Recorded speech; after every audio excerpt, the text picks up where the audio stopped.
강의를 요청을 받았을 때 사실은 되게 고민을 많이 했어요. 조금은 그동안 하지 못했던 이야기들을 하면 어떨까라는 생각이 되게 많이 들었거든요. 제가 이제 메이커에 관련된 강의는 꽤 많이 했었으니까 요즘 제가 이제 가지고 있는 생각들을 많이 나눴으면 좋겠다, 함께 고민해 봤으면 좋겠다 해가지고 우리는 왜 창작을 해야 할까라는 이제 커다란 질문 아래서 가장 많이 나오는 단어죠. 인공지능. 미래 인공지능이 계속 발전을 한다는데 그러면은 인간은 더 이상 어디에 쓸모가 있을까 이런 생각을 하면서 나는 계속 메이커 활동을 하는 게 맞을까? 내 메이커 활동이 인공지능으로 대체되지는 않을까? 뭐 이런 생각들. 그러면 나는 교육 활동을 할 때 어떤 걸 알려줘야 될까? 이런 고민들을 오늘 이야기를 담아서 나눠보려고 합니다. 그래서 가장 큰 키워드의 두 개의 주제는 인간의 창의성 그리고 이 인공지능이죠. 혹시 여러분은 이 그림이 무슨 그림인지 아시나요? 인공지능이 그린 그림. 맞습니다. 네, 한때 좀 시끄러웠어요. 인공지능이 그린 그림입니다. 미드전이라고 하는 프로그램을 이용해서 인공지능을 이용해서 그림을 그린 거고요. 이제 얘가요, 심지어 상도 받았습니다. 네. 미국에서 열린 콜로라도 주립 박람회 해가지고 이 디지털 아트 부분에 1위로 봐서 상을 받았습니다. 자, 인공지능으로 그린 그림으로 상을 받았는데요. 그러면 이 그림은 여러분은 예술이라고 생각을 하십니까? 아니면 이건 예술이 아니다라고 생각을 하시나요? 예술이. 예술이라고 생각해요. 네, 또 다른 의견을 가지고 있다 계세요? 뭐 안에 이제 막 복잡한 생각들이 아마 하고 있을 거예요. 네, 맞아요. 오늘은 이제 생각을 많이 하는 날입니다. 제가 이거를 꺼낸 이유는 얘가 예술이다, 아니다를 말하고 싶어서 이 사진을 가져온 건 사실 아닙니다. 생각을 조금 뒤집어 보려고 해요. 이 미술대회에서 AI가 그린 그림을 상을 받았다. 그냥 여러분이 검색창에다가 AI 그림 미술대회 뭐 이렇게 검색하면 뉴스 기사들이 막 나올 거거든요. 근데 그 뉴스 기사의 제목들을 보면은 참 못마땅합니다. 뭐냐면요, 뭐 붓질 없이도 예술대회 1등 뭐 이런 글들이 많아요. 그래서 이거는 표절이다, 이거는 예술로 인정할 수 없다, 미술계가 큰일 났다, 막 이런 식의 제목들, 굉장히 자극적인 제목들이 많은데 저도 이걸 보면서 생각이 굉장히 많이 들었습니다. 일단 가장 중요한 거는요, 여기 있는 이 미술대회 안에서요, 디지털 아트의 파트가 따로 나눠져 있고요. 그 디지털 아트 파트에서는 디지털 편집, 컴퓨터 프로그램을 이용해서 편집을 하는 거를 인정을 하고 있습니다. 그리고 실제로 이 대회에 참가해서 상을 받은 사람은 이건 AI가 그린 그림입니다 라고 이미 출품할 때서부터 이야기를 하고 출품을 한 작품입니다. 그래서 저는 이거를 보면서 우리가 생각해야 될 부분은 이 부분이 아닌 것 같아요. 제가 생각하는 거는 과연 우리나라 사람들 중에서는 그 미드전이라고 하는 프로그램은요, 우리도 인터넷으로 접속해서 쓸 수 있는 프로그램이거든요. 총 25장까지는요 무료로 이미지를 그려줍니다. AI로. 여러분도 그려서 나갈 수 있는 거예요. 근데 그러면 나는 AI로 그림을 그려서 미술대회에 나가봐야지 라고 저 생각을 했던 인간의 창의성은 왜 우리나라에서는 나오지 않았을까 라는 생각과 함께, 그리고 이미 인공지능이 그린 그림입니다 라고 이미 출품한 작품에 대해서 훌륭한 작품이군요, 1등입니다 라고 평가한 사람이 과연 우리나라에 있을 수 있을까, 그러니까 이런 생각이 저는 무심코 들었거든요.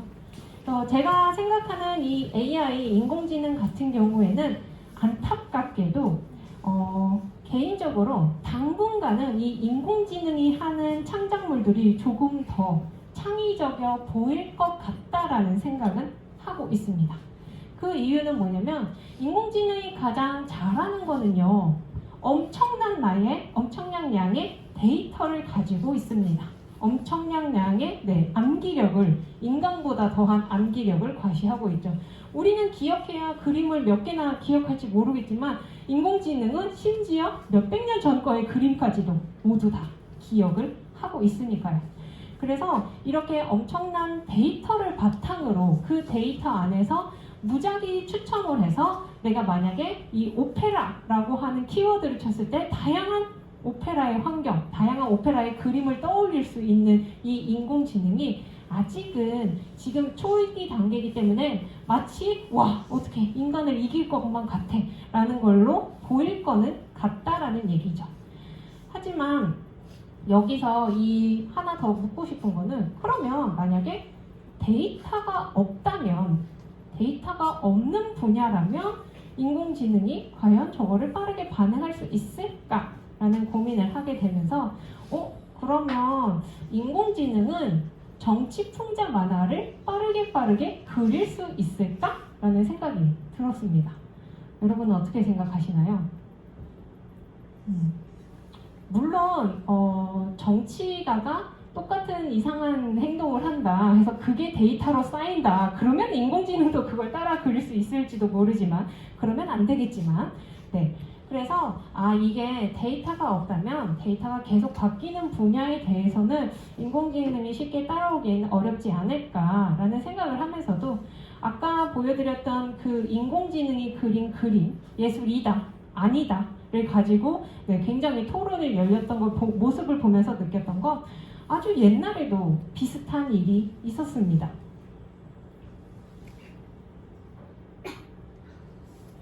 카메라가 처음 등장할 당시 그때 카메라가 없을 때는 사람을 어떻게 했죠?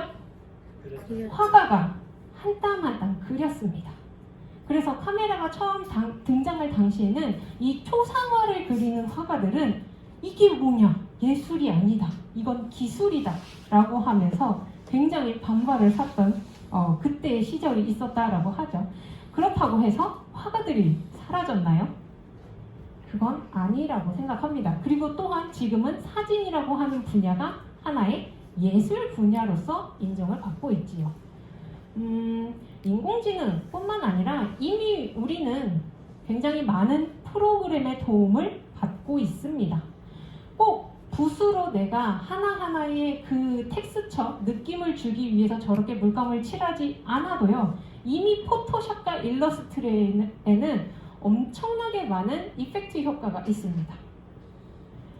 그러면은 포토샵으로 그린 건 괜찮고 인공지능으로 그린 건 안 되고 이것도 아닌 것 같거든요. 저는 그래서 인공지능 역시도 결국 인간이 만들어낸 하나의 도구로 보고 있습니다. 근데 이 도구가 누군가에게는 굉장히 무서운가 봐요. 그래서 이 인공지능을 너무 배척하려고 하는 건 아닐까라는 드는 생각이 인간의 창작이라고 하는 고유의 영역을 이 인공지능이라고 하는 애가 그림을 그려서 인정을 받으니까 뭐야 어떡해 큰일 났네 얘 때문에 지금 나의 일자리가 사라질 것 같아 어떡하지? 라는 두려움이 누군가에게는 있지 않을까. 마치 그 기사글, 한국에서의 기사글들을 보면 다 분위기가, 뉘앙스가 그렇게 느껴집니다. 그때 사진기가 처음 등장했을 때 그때도 아마 화가들은 두려웠을 것 같아요. 이 사진기가 나의 모든 일들을 다 대신할 것 같으니까 이제 나는 뭐 하고 살지? 라고 고민을 했을지도 모르겠습니다. 오히려 이제 어설프게 그림을 그렸던 사람들은 실제로 직업을 잃었을 수 있겠죠. 하지만 그림이 잘 그리고 또는 자기만의 화체가 있는 화가들은 여전히 계속 지금도 누군가는 그런 화풍으로 그림을 그리고 있습니다. 그래서 제가 생각하는 두려움은 인공지능 때문에 일자리가 사라질 거라는 두려움을 갖고 있지는 않아요. 근데 저도 이 인공지능이 발전하는 속도를 보면서 느끼는 두려움이 하나가 있습니다. 그 두려움은 뭐냐면 인공지능에 내가 예측되는 사람이 되면 어떡하지? 라고 하는 두려움이 생기기 시작을 했습니다. 패션은 개성의 표현이라고 분명히 그렇게 많이들 들은 것 같은데 이제 어느 순간 인공지능이 오늘은 월드컵 경기가 있으니까 빨간 옷을 입어야 해 라고 말할 것 같아요. 그러면 다 같이 나갔더니 빨간 옷을 입고 있겠죠. 물론 그게 틀리고 잘못된 건 아닙니다. 근데 어느 순간 나는 인공지능이 시키는 대로 나를 잃어가면서 예측하는 대로 내가 그거를 의식적으로 느끼지 못하고 곧대로 따라가게 되면 어떡하지? 내가 사라지는 건 아닐까? 근데 이런 생각이 문득 들더라고요. 저는 인공지능과 기싸움이라고 써놓긴 했는데 사실 인공지능이라고 얘기를 하기보다는 이제 알고리즘과의 기싸움이 더 맞을 것 같아요. 뇌인지 과학자 스티븐 핑커 같은 경우에는 이게 인공지능이 지능이 아니다라고 얘기를 했어요. 그러니까 지능이라는 거는 지식을 스스로 생산하고 만들 줄 알아야 되는데 인공지능은 이미 있는 데이터를 가지고 운영이 되기 때문에 얘를 지식이라고 말하기가 어렵다라고 얘기를 하는 학자들도 실제 있습니다. 그래서 어쨌든 저는 이 인공지능이라고 불리우는 알고리즘과 기싸움을 하고 있습니다. 어떤 기싸움을 하고 있냐면요. 여기 중에 이제 페이스북을 하신 분들이면 알 거예요. 저는 그 게시물이 별로 마음에 안 들었어요. 그래서 저는 좋아요를 누르지 않았거든요. 근데 그 게시물이 계속 올라옵니다. 계속 올라옵니다. 그러면서 이 게시물이 저한테 이렇게 얘기하는 것 같아요. 야, 네 친구들은 다 좋아요를 눌렀어. 그러니까 너도 지금 좋아요를 눌러야 돼. 라고 계속 제 생각을 마치 강요하듯이 그 피드가 계속 올라오는 피드가 있습니다. 그래서 이게 뭐지? 왜 나는 싫은데 얘는 계속 내 생각을 강요하려고 하지? 하면서 어떻게 보면 이거는 개인의 사용자와 그 다음에 알고리즘의 이야기라면 이게 이제 더 큰 문제를 일으킬 수 있다라고 보는 거는 새로운 형태의 식민지가 나타날 거라고 저는 보거든요. 그러니까 결국에 인공지능 식민지라고 썼는데요. 데이터로 예측 가능한 평균 사회가 등장을 해버린다면 이러면 진짜 좀 위험하겠다라는 생각이 들기도 합니다. 지금 우리가 흔히 아는 공룡이라고 하는 대기업들, 구글, 아마존, 페이스북 막 이런 회사들에서 엄청나게 많은 데이터들을 가져가고 있습니다. 그 데이터를 가지고 이 국가는 이런 걸 선호하는구나. 이 국가는 이맘때 이런 걸 하는구나. 라는 걸 파악을 이미 다 했을 거예요. 그러면 그걸 가지고 뭐 비즈니스라든가 광고라든가 지금 다 사용을 하고 있죠. 사용하고 있습니다. 그래서 제가 생각하는 중요한 건 뭐냐면 우리가 인공지능의 알고리즘을 배우는 데 있어서 정말 그 수학적인 디지털적인 코딩하는 방법을 배우는 것보다 우선적으로 지금 우리 실생활에 인공지능이 어떻게 사용되고 있으며 이게 과연 정말 평균의 사람들의 생각인 건지 아니면 인공지능이 그저 있는 데이터들을 취합해서 마치 평균인 것처럼 보여주고 있는 건지 내가 그거를 먼저 볼 수 있는 눈이 필요하다라고 저는 생각을 하거든요. 근데 이거를 교육을 해주지 않고 만약에 그냥 간다면 당연한 거 아니야? 이게 사람들이 그렇게 생각하는 거라며 라고 이제 내가 무의식적으로 이제 지배화되는 거죠. 그래서 이렇게 인공지능을 조금 더 잘 사용하기 위해서 다양한 생각들을 많이 좀 했으면 좋겠다라는 생각을 하고 있습니다. 그러면서도 이 인공지능, 여긴 너무 사실 먼 미래잖아요. 제가 말한 것들이 다 일어나지 않을 수도 있어요.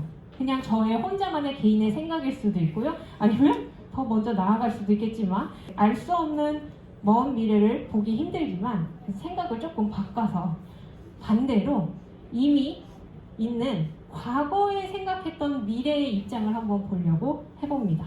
알 수 없는 미래를 바라보는 게 아니라 기록이 남아있잖아요, 과거에는. 그래서 이 과거의 시점에서는 미래라고 하는 것을 어떻게 지켜봤을까. 변화는 있지만 미래에도 사라지지 않을 것 같은 인간의 행동이 있을까요? 네. 뭐가 있을 것 같아요? 그냥 인간들이 막 평소에 막 다들 똑같이 하던 습관처럼 막 무의식적으로 막 배우면서 살아가면서 하게 되는 행동들을 그대로 이어나갈 것 같아요. 맞아요. 친구가 있어서 세상이 밝은 것 같아요. 네, 고마워요. 이렇게 대답해줘서. 저는 SF 영화를 좀 되게 좋아하는 편입니다. 여러분은 어떨지 모르겠지만 지금 여기 보이는 이 블레이드 러너라고 하는 영화는요 1982년에 개봉을 한 거고요. 개봉을 했으니까 거의 1980년대 만들어졌겠죠. 그리고 이 영화의 배경은 2019년을 배경으로 해요. 그러니까 40년 전에 우리가 지금 이미 지나왔던 2019년을 기준으로 이 미래를 상상해서 모습을 담겨놓은 그런 영화입니다. 그래서 요게 이제 얼마 전에도 이제 2048인가 해서 블레이드 러너가 다시 리메이크가 되기는 했는데, 저는 이제 이 옛날 영화를 봤거든요. 그 SF 영화를 보면서 좋아하는 이유 중에 하나가, SF 영화들은 스토리가 엉망일 수 있어요. 에이, 저건 말도 안 돼 라는 스토리를 가질 수 있는데, 저는 영화에서 어떤 부분을 보냐면은, 그래서 그때 사람들은 뭘 입고 있는데, 뭘 먹고 있는데, 어떤 걸 타고 있는데, 그러니까 그 영화의 주인공의 스토리 이외에 영화 주변에 담기는 배경이며 소품들을 미래 컨셉에 맞게 다 바꿔놓거든요. 저는 그 아이디어 하나하나를 찾아보는 재미가 있다라고 저는 봐요. 그래서 SF 영화를 굉장히 좋아하는 편이고요. 지금 여기 이 블레이드 러너 1982년에 로스앤젤레스를 배경으로 합니다. 근데 이 로스앤젤레스가 거기에서 있는 대형 전광판에 있는 사람인데, 딱 봐도 지금 아시아인 같아 보이지 않나요? 네, 이 영화가 만들어질 당시에 굉장히 많은 아시아인들이 미국에 이민을 올 당시라고 합니다. 그래서 이 로스앤젤레스라고 하는 도시는 마치 이제 아시아인들이 많이 사는 도시가 될 거다라고 예상을 해서 그 도시의 배경들이 옛날 홍콩처럼 담겨져 있어요. 네. 그래서 이런 것들이 SF 영화, 옛날 영화를 보면서 미래를 어떻게 생각할까를 고민하는 부분들이 담겨 있는 걸 찾는 재미가 있어요. 거기에서 이제 제가 찾았던, 그러니까 1982년에 생각한 2019년 사람들도 여전히 커피를 내려먹고 있더라고요. 진짜예요. 물론 캡슐 커피라고 하는 아주 좋은 발명품이 나오긴 했습니다. 하지만 사람들은 여전히 커피를 내려먹고 있었습니다. 제가 다시 한번 질문을 해볼게요. 있을 거예요. 변화는 있을 거예요, 분명. 하지만 미래에도 사라지지 않을 것 같은 인간의 행동, 또 뭐가 있을까요? 인터넷에 돌아다니는 재미난 사진을 하나 가져왔습니다. 옆에는 이제 연도가 써 있고요. 계속 발전되고 변화되고 있는 전화기의 모습을 보여준다면, 반대쪽에는 계속 발전되고 바뀌지 않고 있는 기타라고 하는 악기의 모습을 보여주고 있죠. 미래에도 저는 사람들이 직접 내가 연주를 하기 위해 악기를 배울 것 같습니다. 물론 지금도 있어요. 로봇이 드럼 치는 거, 로봇이 기타 치는 거 있어요. 인터넷에 찾으면 다 나와요. 근데 내가 하고 싶어 해요. 내가 배워보고 싶어 하고 내가 직접 플레이를 하고 싶어 합니다. 왜 그럴까요? 우리는 인간이잖아요. 네, 우리는 스스로 경험하는 걸 좋아하고 있습니다. 스포츠도 마찬가지라고 생각을 합니다. 과연 우리가 이렇게 월드컵에 열광하는 이유, 로보트가 월드컵을 하면 이렇게 열광을 할까요? 나는 그렇게까지 열광할 것 같지는 않아요. 이게 그러니까 당연하게 그냥 골을 넣는 것뿐만 아니라 우리 흥민이가 다쳤는데 거기서부터 뛰기 시작해서, 그러니까 이 전반적인 스토리를 가지고 스포츠에 몰입을 한단 말이에요. 그래서 이렇게 열광을 하는 것처럼 인간이라고 하는 우리가 스스로 할 수 있는 경험을 굉장히 소중하게 생각을 하고 있고, 그 경험에서는 단순히 내가 이걸 해봤어 안 해봤어가 아니라 우리 삶의 다양한 스토리와 함께 엮여져 있습니다. 그래서 이 목적성은 바뀔 수가 있다고 봐요. 하지만 스스로 뭔가 해보려고 하는 경험은 쉽게 사라지지 않는다라고 생각을 하면서, 과거에 이 말이라고 하는 친구는 교통수단이었습니다. 그래서 말을 타는 거는 어디 멀리 가고 빨리 가기 위해서 말을 탔다면, 교통수단이 발전하면서 많은 것들이 대체되었습니다. 그래서 말 타기가 사라졌나요? 아니요. 아니요. 오히려 말 타기는 더 고급화되었습니다. 네, 그래서 사라지지 않았고요. 그러면 자율주행 자동차가 계속 우리 눈앞에 나타나고 있습니다. 운전대가 없는 컨셉차들도 굉장히 많이 나오고 있어요. 그래서 이제 운전대 없이 차 안에서도 이동하면서 뭐 미팅하고 프레젠테이션 할 거고 막 이런 식의 비주얼 컨셉 사진이 많이 나오고 있는데, 그러면 운전대도 사라지고 운전도 완전히 사라질까요? 아니야? 네, 아니요. 제가 작년에 제주도에 갔을 때 이렇게 돈을 내고 저는 이게 너무 타고 싶어요 라면서 제가 스스로 돈을 내고 운전을 하기 위해서 카트라이더를 직접 하고 왔습니다. 말타기가 교통수단에서 이제 스포츠나 또는 다른 문화로 변경이 됐듯이 이 운전이라고 하는 것도 분명히 일상생활에서 교통수단의 역할에서의 운전은 바뀔 겁니다. 하지만 운전이라고 하는 그 경험 자체를 좋아하는 사람들이 있기 때문에 사라지지는 않을 거라고 보고요. 얼마나 현실감을 넘치는, 얼마나 이 인간의 모든 감각을 자극을 해주는 저 VR, AR 기기가 나와야 사람들이 놀이공원도 안 가고 경기장도 안 가고 콘서트장도 안 갈까요? 다 갈 것 같아요. 네, 저도 커서도 갑니다. 네, 지금 여기 보이는 사진은 2019년에 제가 미국에서 만났던 메이커들이 서울에 놀러 왔을 때의 사진이고요. 여기 보이는 여자분은 크리스티나고 여기는 로저예요. 심지어 로저는 저희 엄마보다 나이가 많은데 우리는 프렌드입니다. 그래서 이 친구들이 뭐 할래 했다가 이제 놀이동산에 가서 롯데월드에 가게 됐는데 이때 참 재미난 질문을 하나 던졌어요. 근데 있잖아, 어른들은 놀이공원 안 가니? 라는 질문을 갑자기 던졌거든요. 왜냐면 그때 이제 진짜 놀이공원에 갔더니 다 중고생들밖에 없는 거예요. 그래서 야, 어른들은 안 놀아? 너는 뭐 하고 놀아? 이렇게 물어보는 거예요. 그래서 맞아. 여기 계시는 좀 나이가 지긋하신 분들은 내가 애들을 데리고 놀이공원에 가서 놀아는 봤지만 내가 놀이공원에서 즐겁게 논 경험은 없을 것 같아요. 하지만 저 같은 경우에는 초등학교 때 어디 소풍 가면 롯데월드, 어디 가면 서울랜드, 어디 가면 에버랜드 이렇게 갔거든요. 그래서 저는 놀이공원 가면 그때 그 감정 같아요. 마치 어렸을 때 학교 친구들이랑 소풍 간 기분이 들어서 가끔씩 저도 지금 친구들 만나면 놀이공원에 갑니다. 부산에 놀이공원 롯데월드 새로 생겼어요. 가봐야죠. 그걸 어떻게 안 갈 수 있어요? 당장 친구들한테 전해서 가봐야죠. 그러니까 이게 다른 경험을 한 세대들이 자라서 올라가고 있습니다. 그래서 저는 제 이제 밑에 있는 친구들은 놀이공원을 다 커서도, 심지어 제가 하얀 머리가 돼서도 저 심박수 괜찮아요 이러면서 롤러코스터를 타지 않을까 이런 생각을 합니다. 감각을 대체할 수 있는 그런 기계가 나와도 실제 직접 경험하기 위해서 여전히 사람들은 놀이공원도 경기장도 콘서트장도 가고 싶어 할 겁니다. 그래서 저는 만드는 것도 같다라고 생각을 해요. 변화는 있겠지만 미래의 사람들도 무언가 만드는 경험은 찾아다닐 거라고 생각을 하거든요. 굳이 제가 이렇게 얘기를 하지 않아도 아주 오래전서부터 몇천 년을 인간이 다뤄온 재료로 가장 손꼽히는 4가지가 있습니다. 흙, 도자기죠. 나무 만들 수 있는 거 많죠. 그리고 천과 가죽. 인간은 저 4가지 재료뿐만 아니라 이제는 플라스틱이며 금속이며 굉장히 다양한 재료를 자유자재로 다루면서 뭔가를 만들어 가고 있습니다. 그래서 이 경험을 우리는 중요시하고 있고, 그리고 경험을 좋아하는 인간이기 때문에 계속 이 경험을 찾아다닐 거라고 생각을 하거든요. 그래서 이제는 경험을 좀 플레이 해보려고 합니다. 플레이.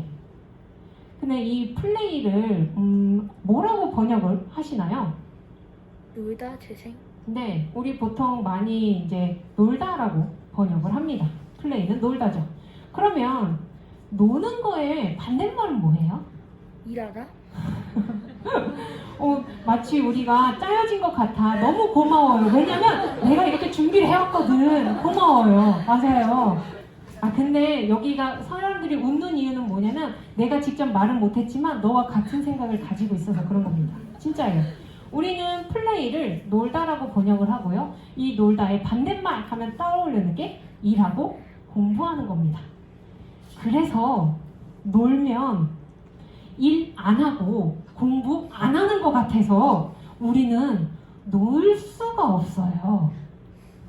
놀면 뭔가 되게 죄책감이 들어요. 왜냐면 나는 지금 일 안 하고 공부 안 하고 있는 것 같으니까. 이게 우리가 태어난 이유가 공부하고 일하려고 태어난 건 아닌 것 같은데 놀아도 괜찮을 것 같은데 실제로 네, 마음의 여유는 쉽게 놓을 수가 없습니다. 그래서 이 플레이라고 하는 단어를 이제부터 여러분은 좀 다르게 번역을 해 주셨으면 좋겠습니다. 놀다를 지워주시고요. 네, 뭐라고 번역을 해주시면 되냐면은 즐기다로 번역을 해주시면 됩니다. 플레이는 즐기다입니다. 자, 그러면 이 즐기다의 반대말은 뭘까요? 힘들다. 힘들다. 그 생각은 안 해봤네. 힘들다가 될 수도 있겠네. 그쵸? 즐기지 못하니까 힘들다. 또 다른 생각? 지루하다. 맞아요. 심심하다. 심심하다. 맞습니다. 네. 또는 뭔가 처지죠. 네. 우울하다. 힘들고, 네. 심심하고, 지루하고, 우울하고, 즐기지 못하는 상태를 의미하죠. 중요한 거는 제가 생각하는 거는 이 즐기면 뭔가를 즐기면 이 놀거리가 많은 사람들이 그게 정말 재밌다면 일거리가 될 거고 나도 해볼래 야 나도 시켜줘. 그럼 이게 이 일거리가 커지면 또 새로운 일자리가 될 수 있지 않을까라고 저는 생각을 하거든요. 인공지능 때문에 일자리가 사라진다라고 고민하기 이전에 우리는 새로운 일을 만드는 인간의 창의성은 어디 갔을까? 우리 새로운 놀이를 만드는 인간의 창의성은 어디 갔을까? 라는 생각을 하게 합니다. 이거는 이제 제가 책에 있는 마음에 드는 글귀를 아예 가져온 겁니다. 한번 제가 읽어드릴게요. 게임을 비롯한 놀이 산업은 미래 사회에서도 전망이 밝다. 놀이와 함께 생각할 수 있는 것은 학습이다. 꼭 뭔가를 해야 하는 학습이 아니라 세상을 알고 자신을 발견하며 새로운 것에 도전할 수 있는 수단으로서의 학습이다. 이때의 학습은 생계 수단으로서의 이전과는 다른 모습일 것이다. 지금 노인 세대를 보면 알 수 있다. 경제력을 가진 은퇴자들은 도서관과 평생교육원으로 몰려든다. 노는 것도 쉽지 않은 이들에게 학습은 새로운 도전과 즐거움과 만족감을 준다. 라는 이 책에 있는 내용 중에 일부를 제가 가져온 겁니다. 그래서 저 역시도 일자리를 고민하는 거는 일자리를 고민한다고 일자리가 많이 생기진 않지만 놀다 보면 즐거움을 찾다 보면 새로운 일자리를 만들 수 있는 가능성을 발견하지 않을까라는 생각이 들면서도 이 논다라고 하는 거 그리고 우리가 이제 여기서도 학습이라고 표현했어요.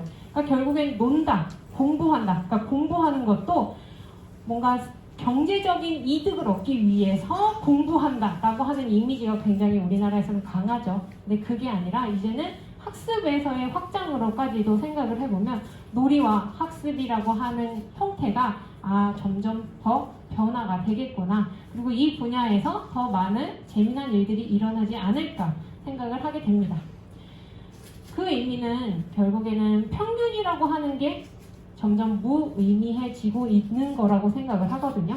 사람들이 좋아하는 게 다 다릅니다. 누구는 목공을 좋아할 수 있고 누구는 정말 도자기를 좋아하는 것처럼 다양화, 이제는 N극화라고 합니다. 양극화가 아니라요. 다양화를 N극화라고 표현을 해놨더라고요. 그래서 남자가 뜨개질을 해도 돼요. 그럼요. 여자가 용접을? 너무 멋있죠. 그렇죠? 그래서 성별로서 너 때는 이거 해야 돼 라는 것도 없고요. 네 나이 때는 이런 걸 만들어야 돼. 왜 지그시 나이 든 할머니는 꼭 뜨개질을 해야 돼요? 아니요. 나는 할머니가 막 목공 이런 거 했으면 너무 멋있는 것 같아요. 그래서 개인의 취향이나 관심사가 점점 더 다양화가 되고 있고 이때 나이대에 성별을 뭔가를 기준을 잡는 그런 것도 이제 희미해지고 있습니다. 그래서 평균이 실종이 되면서 다양화되는 건 좋다라고 생각하면서도요. 한편으로는 이제 대박은 없다라고 생각을 합니다. 특히 우리나라 같은 경우에는 이제 인구가 계속 줄고 있기 때문에 그 많은 인구도 아니고 거기에서 또 다양한 분야로 나눠지고 있어요. 시장이, 마켓이 작아지고 있습니다. 그렇기 때문에 대박, 내가 이거 하나로 완벽하게 사업을 구상해서 정말 돈을 쫙 벌어갈 그런 건 없는 것 같아요. 하지만 즐거움은 계속 남아있을 수 있을 거라고 생각을 하거든요. 제가 지금껏 아직도 이렇게 메이커 활동을 하는 이유는 즐겁기 때문에 합니다. 제가 만드는 것에 즐겁지 않으면 만들 이유가 없죠. 네, 그렇게 왜 고생스럽게 계속 치수 바꿔가고 모양 바꿔가면서 만들 이유가 없는데 저는 그게 재밌어서 계속 만들고 있습니다. 그래서 이 메이커 활동을 저도 꾸준히 이어나가게 되면서 많은 메이커들을 관찰을 하고 그리고 이제 저도 그들의 이제 태도를 이해를 하면서 저 역시도 그렇게 살아가려고 하는데요. 그래서 메이커의 태도, 메이커의 마인드셋이라고 영어에서는 표현을 합니다. 태도에 대해서 이야기를 하면서 이제 교육에 관한 이야기를 이어서 하려고 합니다.